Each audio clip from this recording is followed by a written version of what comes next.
thank the member for Bennelong. The question is that the motion be agreed to. The member for Werriwa. Thank you, Deputy Speaker. Australia is a proud sporting nation. That sporting story would not be possible without women. In recent weeks, as a nation, we've celebrated the achievements across a range of sports, from tennis, netball, cricket to hockey, swimming, sailing and many, many others. Just over a month ago, as Ash Barty became tennis world #1, following her success in the French Open and the Birmingham Classic, Hannah Green, ranked 144th in the world, won the Women's PGA Championship in Minnesota in the USA, the third Australian woman ever to win a golfing major. But we need to recognise lots and lots of other women. There were two more fantastic achievements: the Australian Diamonds Netball World Cup silver medal, and, of course, the Australian women's Ashes retaining team. Over the weekend, Australian women's captain Meg Lanning broke her own record for the highest score in a T20 international match. Last night, Elise Perry became the first cricketer of either gender to score 1,000 runs and take 100 wickets in international T20 matches. Quite an achievement. I'm sure the women's team's form will inspire the men to win the Ashes as well. Well, it better.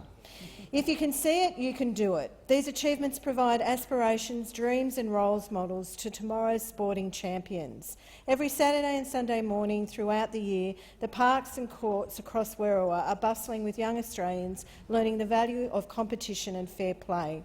Those values carry through all aspects of their lives and are important to who we are as Australians. Those courts, fields, tracks, waterways, roads are where the talent you see at events like Olympic Games, Winter Olympic Games, international matches and grand finals are fostered. These kids are often living out their dreams of the heroes on television. We must give young women and girls across this country visibility of just how successful this country is in women's sport. Without that visibility, the moments in the backyard and on grand final day are lost. Those moments are what give birth to our sporting heroes. Unfortunately for women, this is extremely difficult. Despite the amazing successes across many sports for many years, women's sport rarely receives the mainstream coverage that the men's does. When I see boys and girls on the playing fields together throughout my electorate, they're playing equally. But when I see the sponsorships and mainstream media coverage of women's sport, it is really disheartening. It is not just the women competitors that are their own and our own sporting heroes. It's the mums, the guardians, administrators, referees and other officials who are the lifeblood of our local sporting clubs and the unsung heroes of our national sporting culture. One such example is the South West Tigers Junior Australian Rugby Football Club, based in the suburb of West Hoxton within my electorate. Last month I had the privilege of being invited to the Tigers to acknowledge and honour female participation in AFL for their special Women in Footy round. This was not just about recognising the women who played, but those who coach, who manage or umpire, who participate in the committees and give their free time to volunteer around the club on the day. And of course, needless to say, the thousands upon thousands of mums everywhere in this country driving kids to games and training and making sure their uniforms are washed and ready. I thank the South West Tigers for inviting me to speak at the event. I especially enjoyed speaking to the women umpires and found their motivations, and I'm sure those of most other officials, were similar to the reason I started refereeing, a willingness to put back into the sport they loved. I also acknowledge the Matavi Pacific Cultural Arts performance, who provided a splendid dance presentation.